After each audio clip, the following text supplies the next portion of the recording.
Human civilization has come a long way over the past 2,500 years. We live in a modern computer age, yet amazingly, the ancient Greeks created a type of computer, precise mechanical clocks, and an accurate measuring device over 2,000 years ago.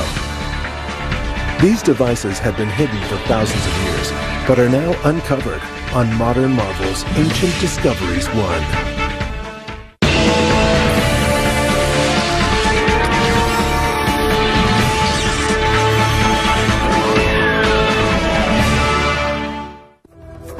In Ancient Discoveries, we will travel back in time to discover the amazing ancient roots of technologies we like to think of as modern.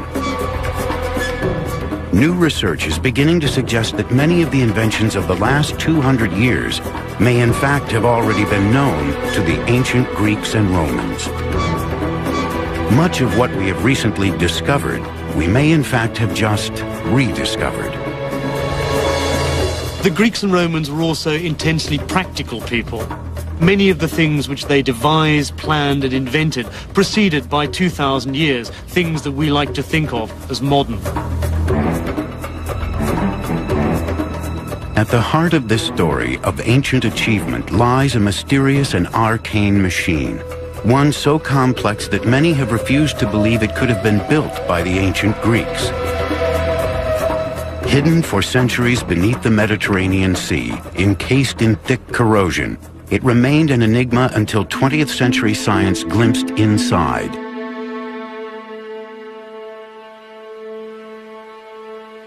What they saw inside astonished them. A mass of gears and cogs, a machine. But what was it for? And who had created it?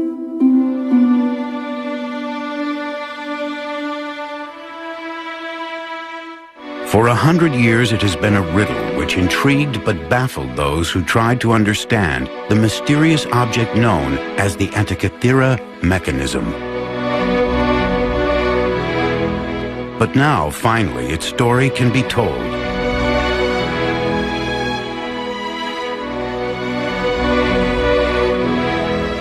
That story began just over 100 years ago, in the year 1900. It was early spring when Captain Kondos and his crew of sponge divers found themselves sheltering from a storm, miles off course, by the little Greek island of Antikythera. As the weather cleared, the captain decided to make the most of his unplanned stop by diving in the deep, clear waters off the island.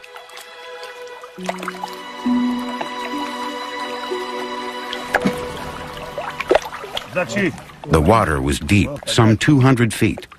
But then deep water was where the best sponges were found. But so far down, there always is the danger a diver might return to the surface with the notorious bends.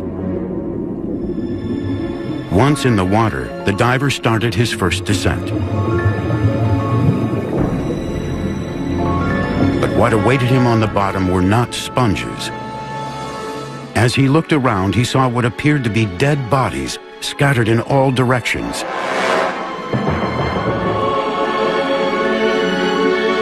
Terrified, he quickly signaled to be pulled back to the boat.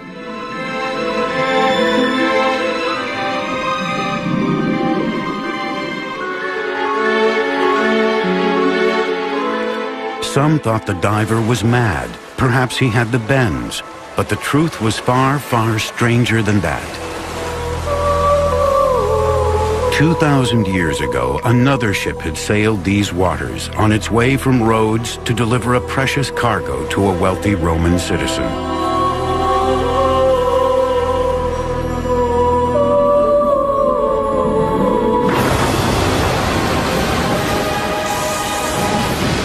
Just like the sponge divers, this ship had also been caught in a storm. She too was driven far off course to the island of Antikythera.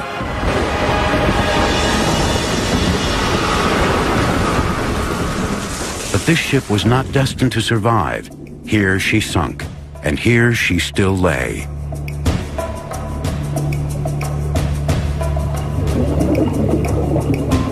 Captain Kondos sent another diver to investigate the wild story of the bodies.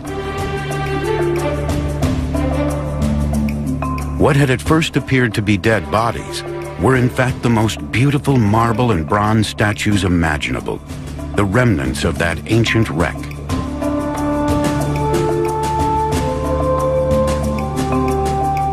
Along with the statues, other treasures such as decorated Greek vases and jewelry were winched to the surface.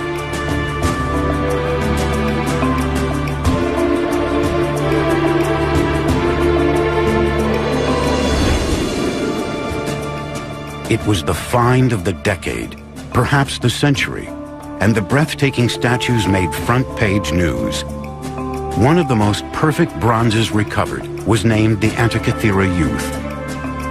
The piece was universally acknowledged as a work of genius.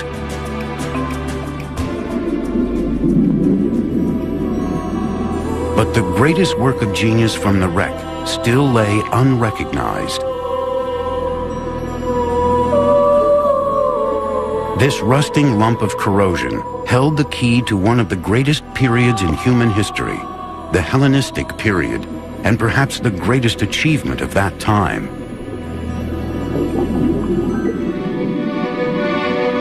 Two and a half thousand years ago, the Mediterranean was a place where science, philosophy, and art flourished. The Greeks, known as Hellenes, were living in what many regard as a golden age. They had invented democracy, opened up the fields of mathematics and science, and introduced the world to philosophy. They were inquisitive and inventive, no different in many ways from us today. In trying to understand their world, they had created this strange machine.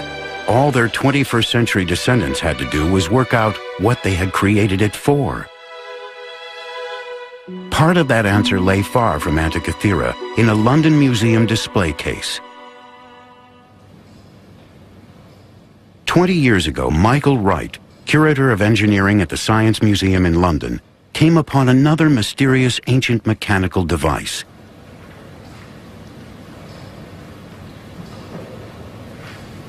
Although much less complex, there were similarities with the Antikythera mechanism. We call this the Byzantine sundial calendar. We think it dates from about 500 AD. It was a mechanical calendar which shows the passing of days indicated by the age of the moon within the month. The gear wheels look surprisingly modern. Complicated mathematics and a detailed knowledge of astronomy would have been necessary to create such an object. Michael Wright decided to build a model of the device to explore how it would have worked. The model shows the position of the sun and moon within the zodiac at any given date, as well as the age of the moon.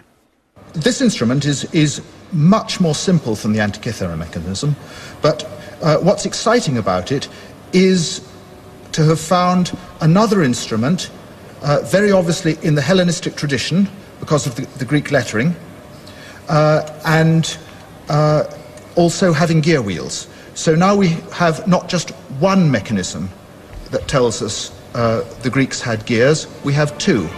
We've doubled the evidence. Although similar, it is estimated that the sundial calendar only had 8 gear wheels, where the Antikythera device had at least 29 and perhaps up to 70, allowing for much more complicated calculations. Could the Antikythera mechanism also be a mechanical calendar, one many times more complicated than the Byzantine machine, yet over 600 years older? Who in the ancient world had the ability to design such a complex device? The question has baffled experts since its discovery, but there is one legendary figure who could have been its creator. The remains of the Antikythera mechanism are on display at the National Archaeological Museum in Athens, Greece, but its original shape or dimensions still cannot be determined. Modern marvels will continue in a moment.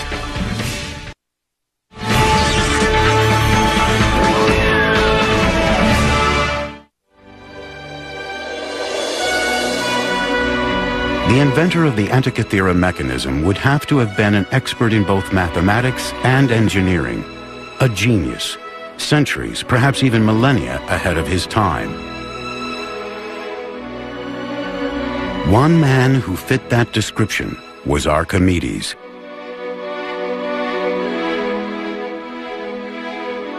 Archimedes lived during the Hellenistic period in the Greek city-state of Syracuse, on what is today Sicily, off the coast of Italy.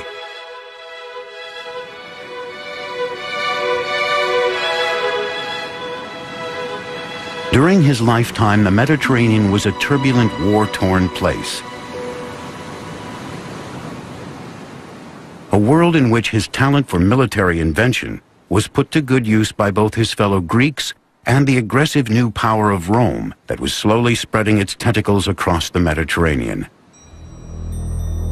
Today, he is perhaps best remembered for the revolutionary invention known as the Archimedean screw, used to move water or seeds uphill.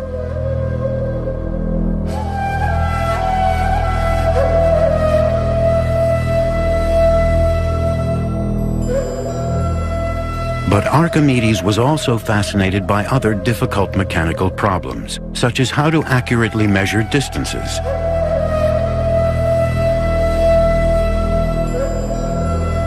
The greatest challenge of all, however, was to solve the puzzle of what caused the rising and setting of the sun, the changing seasons, and the strange movements of the moon and planets. What, in short, were the mechanics of time?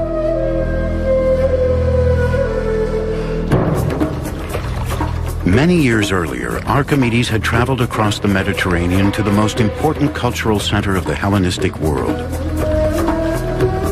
Alexandria, Egypt. Alexandria was the most sophisticated place on earth. Founded by Alexander the Great, it was now ruled by the descendants of one of his generals, Greek soldiers who had risen to become pharaohs. It was a unique place, the meeting point of the age-old civilizations of the Mediterranean, a city of Egyptians, Greeks, Romans, and Persians. Here they combined the wisdom of the pharaohs with the brilliance of Greek philosophy to create the intellectual powerhouse of the ancient world.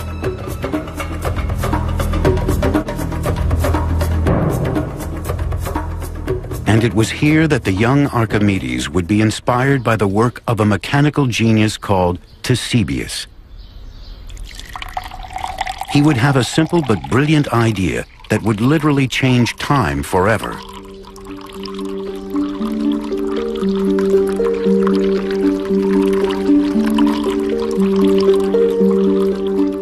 Ctesibius was fortunate to be born in Alexandria, the place where all the knowledge of the ancient classical world was held in one vast library. A place where the great thinkers of antiquity studied, and where shelf upon shelf held the thousands of scrolls recording their work. The library was such a famous institution that people came here from all over the world to learn and invent.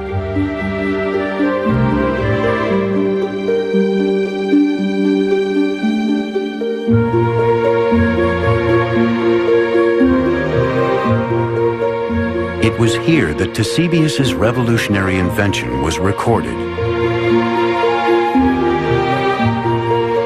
and where the young Archimedes may first have read of his work.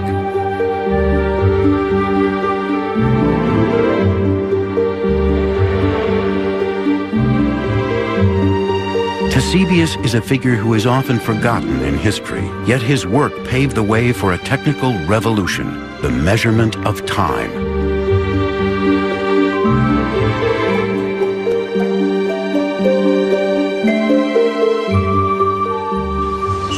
Yet Ctesibius came from humble beginnings. He was the son of a simple barber. As a young man, he had worked in his father's barber shop in Alexandria, inventing simple gadgets such as adjustable mirrors. And here he was surrounded by the constant dripping of water, which would inspire his great invention.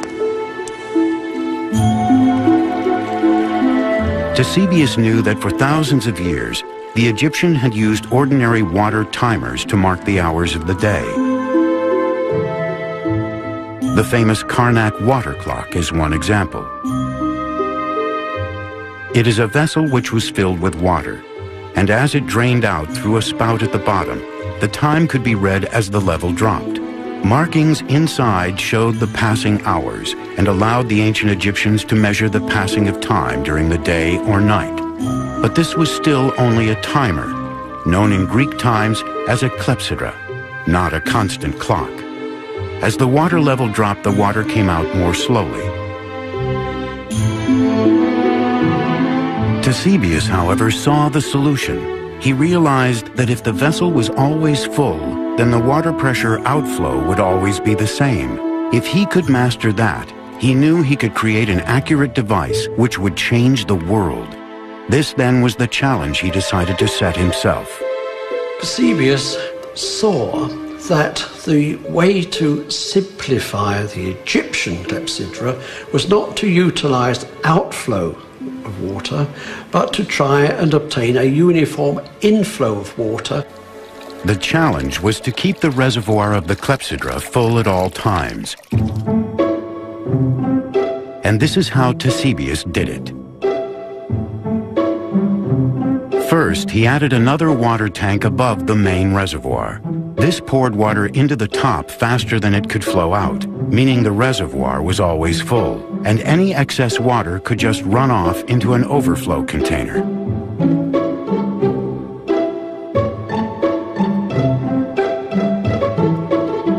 The water would always come out of the reservoir at the same speed.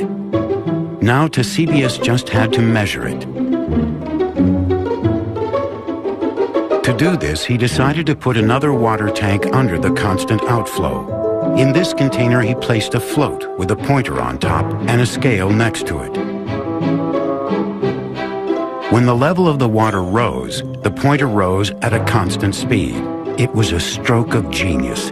Ctesibius had created the world's first mechanical clock, thanks to the dripping water in a barber's shop.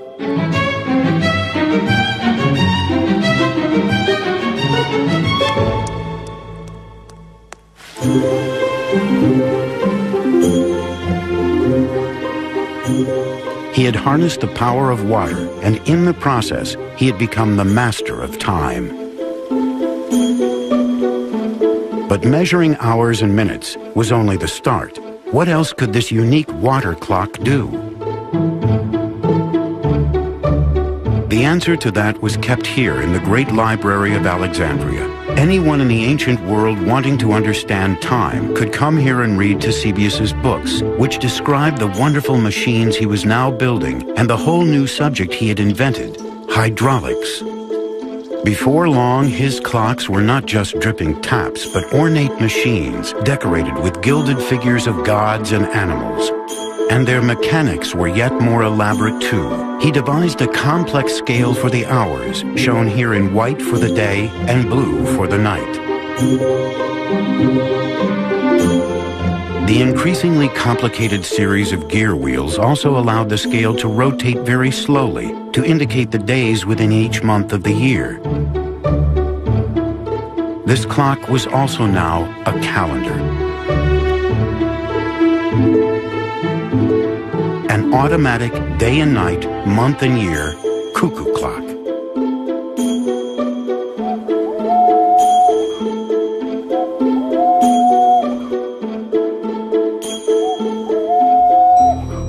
Archimedes was clearly fascinated by Ctesibius's creations.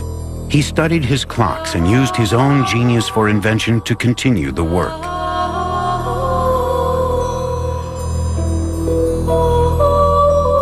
In an Arabic translation of Archimedes' work, dating back over 1,000 years, we can see a tantalizing glimpse of his additions to Ctesibius's water clock.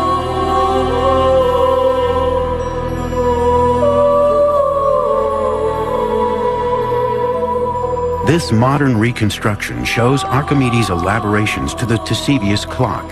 He added a bird who dropped a small stone onto a bell, making a clock chime on the hour. The woman is a Gorgon with snakes for hair. When the bell chimes, you look up to see her eyes change color, indicating the time.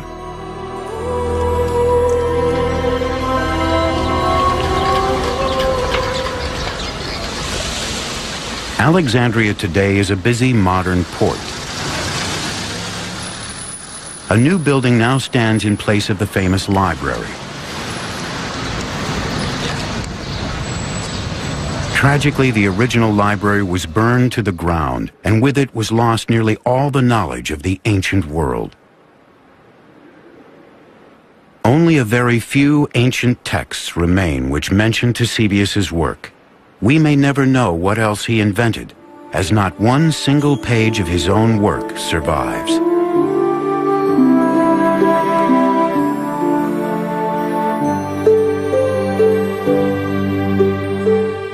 So much information has been lost that Ctesibius has been largely forgotten.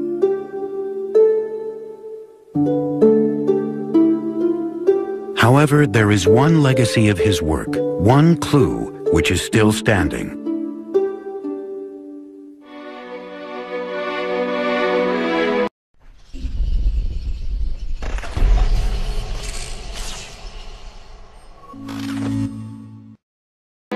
Could this small Greek tower hold the key to an ancient secret? The dive, in which the Antikythera mechanism was discovered, happened more than 40 years before modern-day scuba gear was invented. Modern marvels will continue in a moment.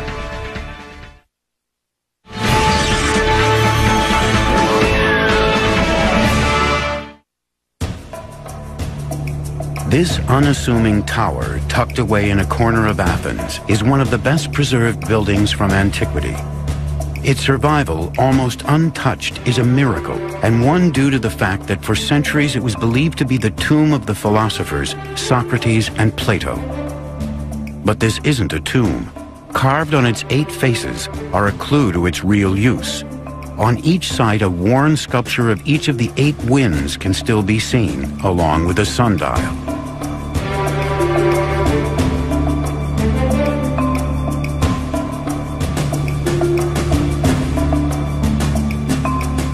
It was actually built by an astronomer around 200 years after the death of Ctesibius, but is a monument to his genius.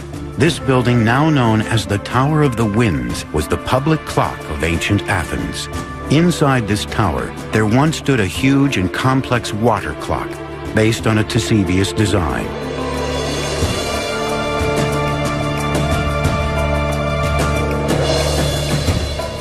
This clock was fed by a constant stream of water which ran from a spring on the Acropolis, from which the whole population of Athens could tell the time. But this was more than just a clock or even a calendar. Some believe this strange building housed a device that even charted the movements of the sun and moon in relation to the constellations of the zodiac. We know the Greeks were measuring hours, days, and months during the time of Ctesibius. Could it be that they had also started to look above and measure the heavens? One man believed the answer may lie in the cogs and wheels of the Antikythera mechanism.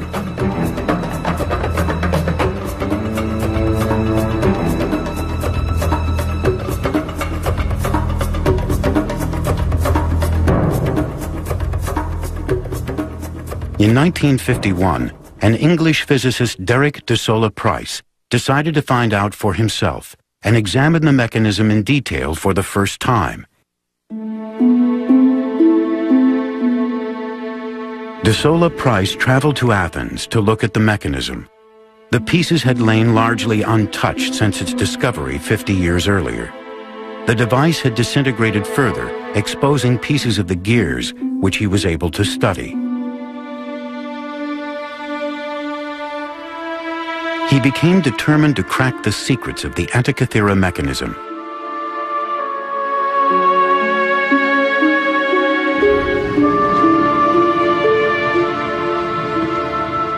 De Solla Price spent much of his time at the National Museum of Greece in Athens, probing the secrets of this ancient enigma.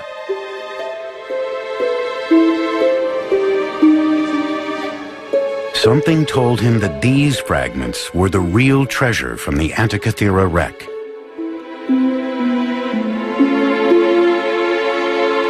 Using new developments in X-ray technology, He could now see what its discoverers 50 years before could not. Looking through the corrosion, he was amazed. A machine so complex, it could almost be modern. He had to know what it was for. His meticulous studies of the cogs, gear ratios, and inscriptions gave him clues to the possible purpose of the mechanism.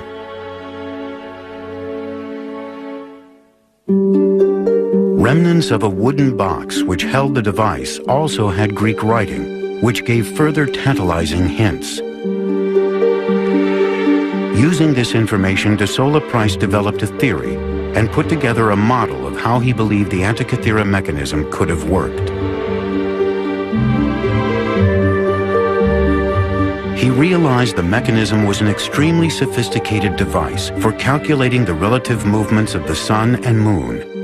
It also seemed to show the days of the month as lunar phases.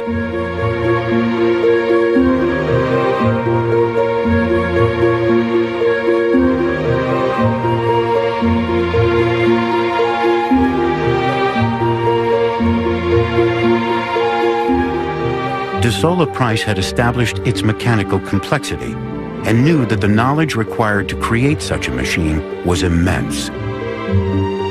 He believed that at the front of the mechanism, a bronze dial showed the date and positions of the sun and moon. A dial at the back would indicate the month, possibly within a 12-month year. Another dial at the back seemed to show either a cycle of 47 months or 4 years. De Sola Price called the mechanism a calendar computer.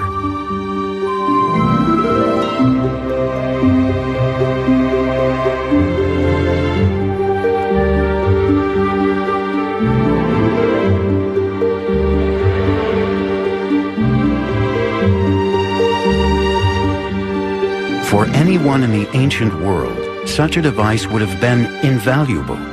To understand the movement of the sun and moon within the heavens was to look into the minds of the gods. Many believed then, as some do today, that the positions of the sun, moon, and stars at the time of someone's birth may influence their later life. What complex horoscope software does today, the Antikythera mechanism may have done over 2 millennia earlier. To the priests and astrologers of the day, this extraordinary machine could have been a window on the gods. But where could such a device have come from? De Sola Price had an extraordinary theory. What if machines like the Antikythera mechanism were part of municipal clocks, powered by the very water clocks that Eusebius had invented? What if they were commonplace in the Hellenistic world? Was this the secret of the Tower of the Winds? Not just a sundial or even a clock, but an automatic model of the movements of the sun and moon within the universe. De Sola Price also suggested that the Antikythera mechanism was a later copy of one of Archimedes' machines lost to the world since the destruction of the Great Library at Alexandria.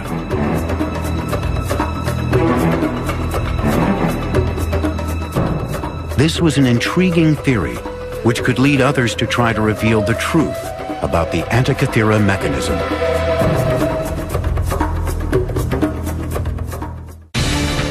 In 1953, Jacques Cousteau and the crew of the Calypso explored the Antikythera wreck site. When they returned in 1973, they found previously undiscovered gold bars. Modern marvels will continue in a moment.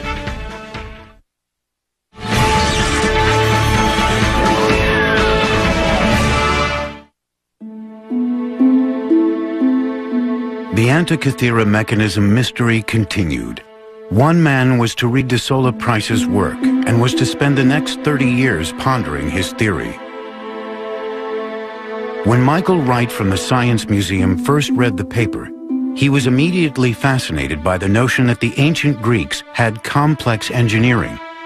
Wright decided to go to Athens himself to examine and re-X-ray the mechanism. We've got this view with several of the pieces put together, and it helps me to build up a more complete picture of just how the gear wheels were arranged inside the box before it all fell apart.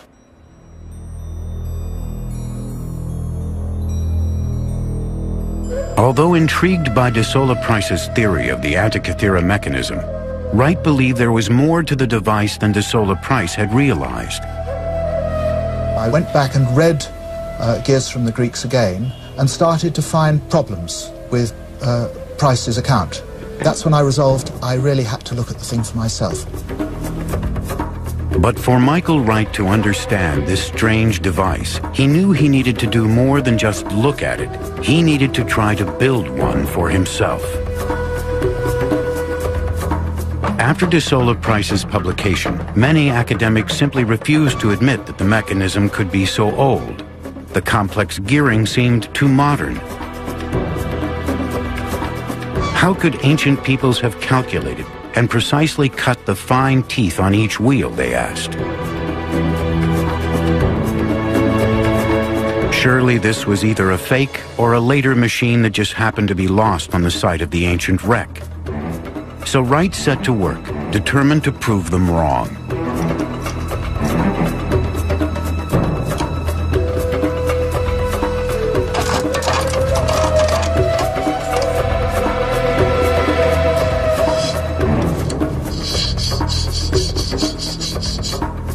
Using only tools similar to those available in the ancient world, with the Greeks' knowledge of geometry, he set out to copy these elaborate gears in his workshop.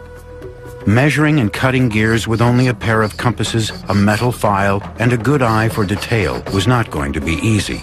But it was possible. After many hours of practice, Wright proved beyond doubt that with patience and skill, it could be done.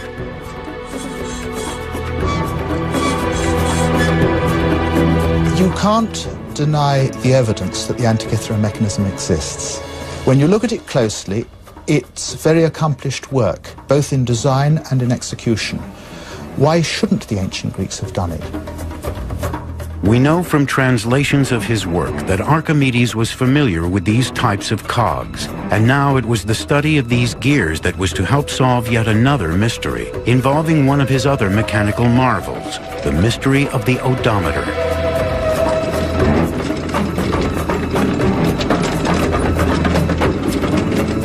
We all use odometers every time we get in a car. It's the device which measures the distance we've traveled. But remarkably, this device was in use long before cars and was crucial to the development of the Roman Empire.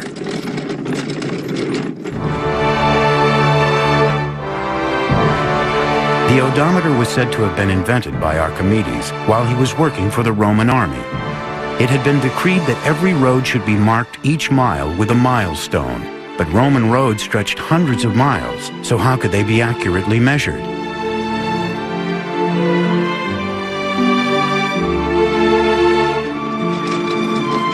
By creating a cart that would accurately calculate distance, Archimedes solved the problem and the milestones could be laid out.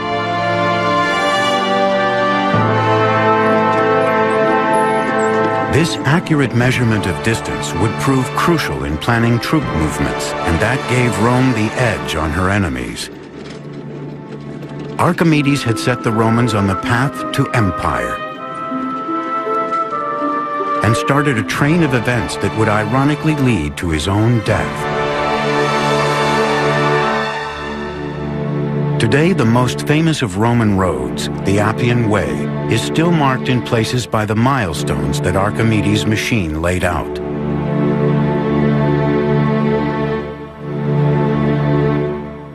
But there is a problem with this apparently simple story, one that Professor André Sleeswyk from Groningen in Holland would eventually solve with the aid of the ghostly X-ray images of the Antikythera mechanism.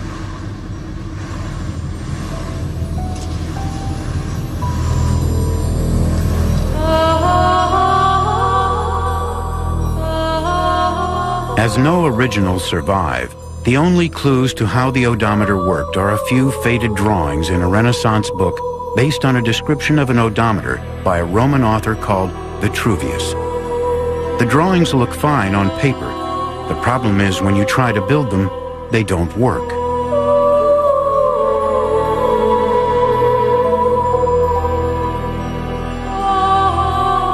Even Leonardo da Vinci attempted it. These are his sketches of an odometer which he attempted but could not successfully build.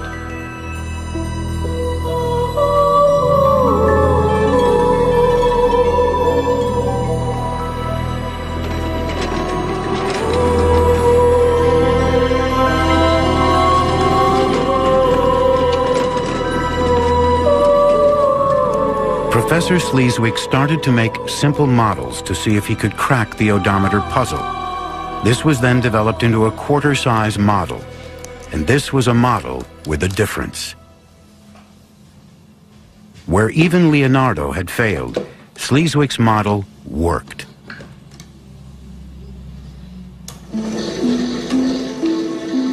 The mechanics are simple. As the wheels turn when the vehicle travels, a gear with a single tooth pushes around a huge gear with 400 teeth. Every time the large wheel turns once, a small stone would be automatically dropped into a box below the device. This allowed miles to be marked.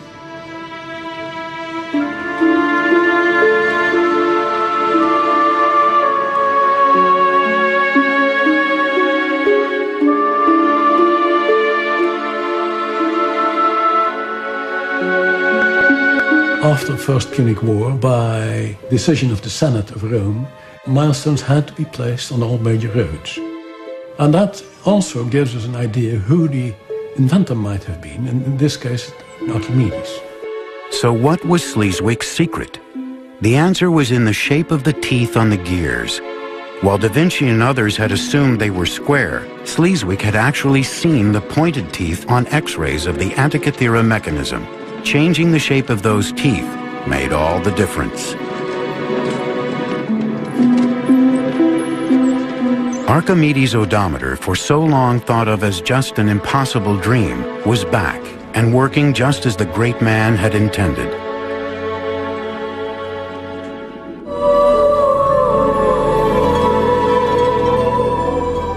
All thanks to that most mysterious of ancient objects, the Antikythera mechanism. A device whose true secrets were yet to come to light. In May 1983, an Italian stamp was issued to honor Archimedes. However, the image printed was actually that of Archidamos III, a king of Sparta from 3rd century BC. Modern marvels will continue in a moment.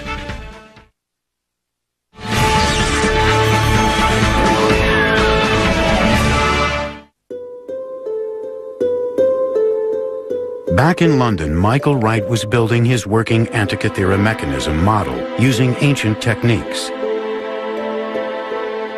Far more complex than the odometer, but using similar gears, this would be the most complete model of the Antikythera mechanism ever built. As each gear slotted into place, it soon became clear de Sola Price may have got the details wrong, but his theory was right. The Antikythera mechanism was an automated calculating device, perhaps even a type of computer. You could call this thing a computer in the sense that you put in some data and it gives you out related data. An ancient computer is a difficult concept to imagine. Yet in many ways that is exactly what the Antikythera mechanism is. It is astounding to compare it with the machine designed by Charles Babbage in the 1830s, which is often cited as the world's first computer, and the machine which led to our modern high-tech age. This was the first modern device which could make automatic calculations. The technology is startlingly similar to the Antikythera mechanism, yet there is 2,000 years difference between the two.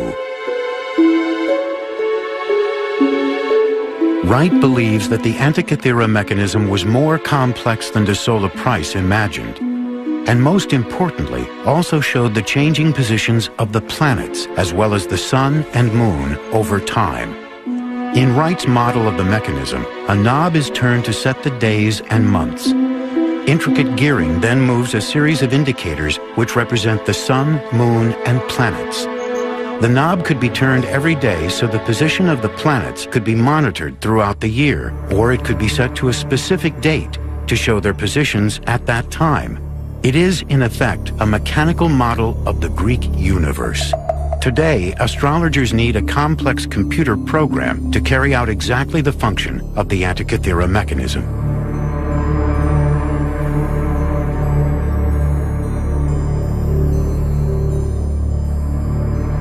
So could this machine have been created by Archimedes himself? We know from ancient texts that he built planetaria, but could he have designed this one?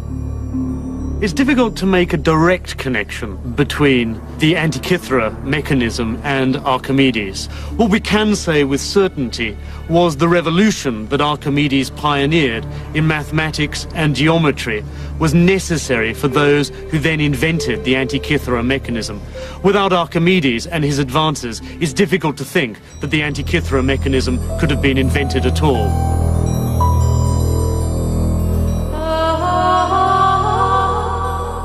Archimedes' own life was cut short before he could finish his revolutionary work on mathematics and mechanics. During the Roman sacking of his home city of Syracuse, it is said a Roman soldier was sent to find him and bring him back alive. When Archimedes refused to leave his work, the soldier became angry and killed him.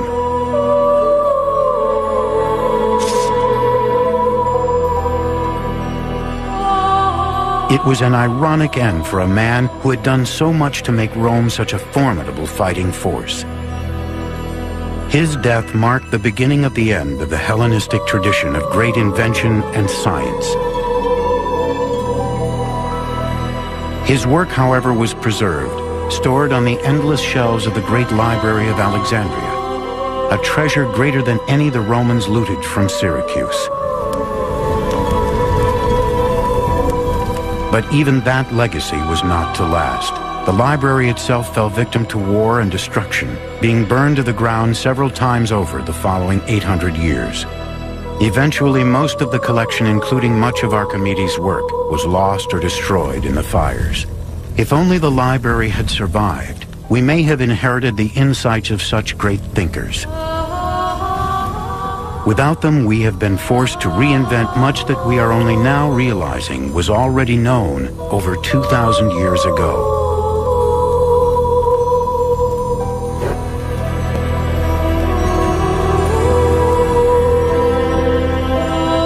If we had not lost this ancient wisdom, how much more advanced might science and technology be today?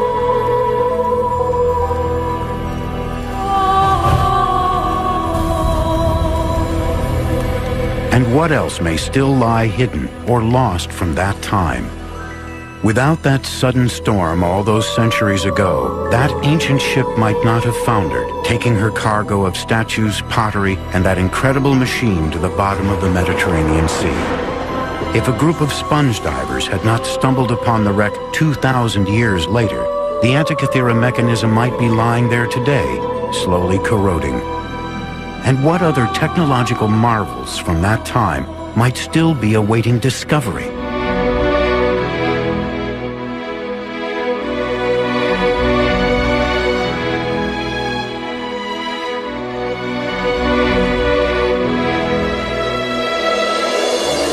I think that these mentions we have in the literature and this one instrument are just the tips of icebergs showing that there was a great deal more to this tradition that we haven't heard about.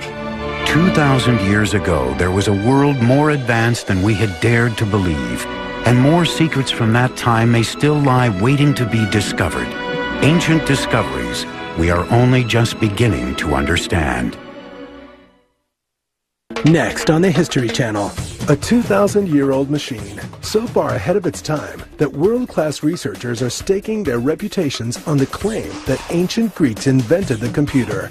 And this is it, the Antikythera mechanism and other amazing ancient discoveries, next on the History Channel.